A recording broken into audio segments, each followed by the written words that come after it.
Welcome back to Physical Science.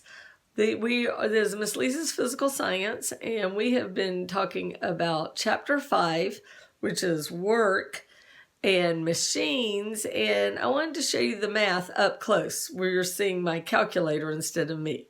So this is Physical Science Math, Chapter 5. So this is part 2 of our video.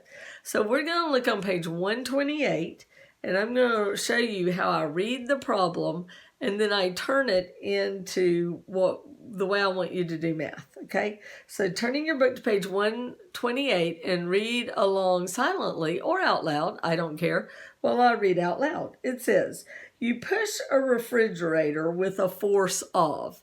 Now, we don't care. We don't care that it's a refrigerator. We don't care about any of the words. We just care about the numbers. What makes word problems hard are the words. So we want to get rid of the words and just have numbers. Numbers are the easy part. It tells us we're pushing it with a force of 100 newtons. That's a number. So I'm going to write F for force equals 100 newtons. Over here, I want you to list your knowns and unknowns. I'll show you what I mean. Knowns are the numbers they give you. Unknowns are the numbers they're asking for. Okay, the next one says, if you move the refrigerator a distance of 5 meters. So that's, my next thing is a distance, and it's 5 meters. Notice I don't just write the numbers, I write the units too. While you're pushing, how much work do you do? So the thing that has the question word with it, how much, is work. So now I've listed my knowns and unknowns, and I think to myself, is there an equation in physics that relates force, distance, and work? And I tell myself, yes, there is. It's that work equals force times distance. Then, so what I want you to do next is I want you to write your formula over here. I want you to write the formula every single time. It will make you memorize your formulas. And it's very handy to know your formulas. So write them every single time. The next thing you do is you sing a song. It goes like this. Substitute. And it's by The Who. It's before my time and your time. But it reminds us that right underneath the letters, we substitute in now the numbers. So underneath F for force, I'm going to write 100. Now you can write the units if you want. I'm going to leave them off this time just so it's kind of neater, but it's a good habit to actually write them. But I want to make sure everything's nice and clear for you to understand it. Okay, and then right underneath D, I write 5. Now I do the math. 100 times 5 is 500.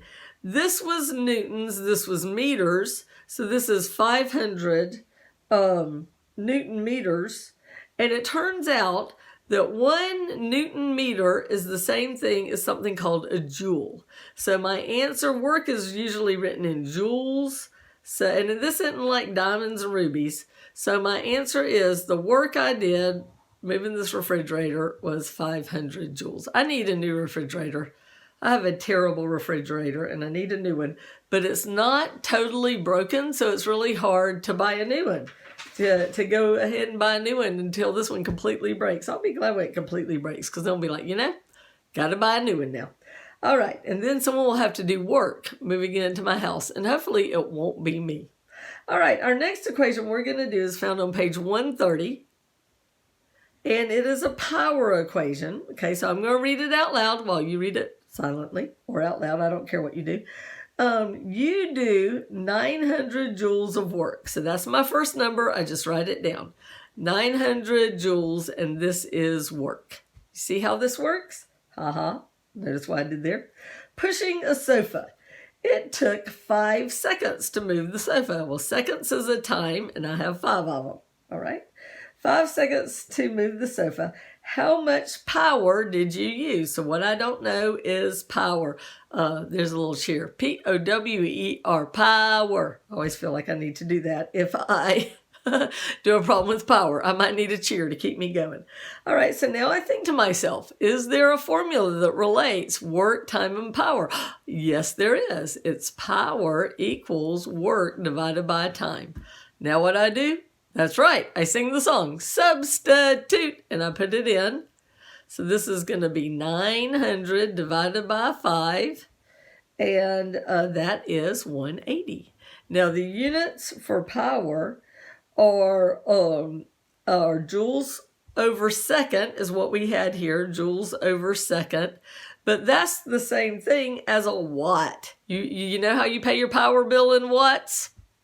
How it says on light bulbs how many watts it is? That's all talking about power. Put a box around it. I always make my kids put a box around their final answer because I used to teach public school and those kids were bad and they would cheat at that school. Maybe not all public schools, but the one I used to teach at a long time ago.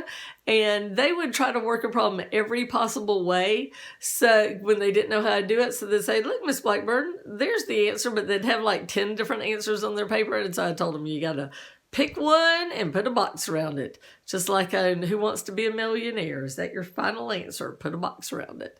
And there's a lot of teachers who do that. All right, so that's not so terrible, is it? Now, in your book, they also have some more advanced problems. I'm used to teaching physical science to 8th and 9th graders who have not really had enough algebra to do more advanced problems than these. But if you are taking this class as a 10th or 11th or 12th grader, take a look at those other problems and see if you can do them. They're just a little bit more advanced algebra, and you can take a look at those too. And because, you know, math is fun, science is fun, they're both great. Come back next time and we'll do some more of it. So like, share, subscribe, and I'll see you next time. Science is great.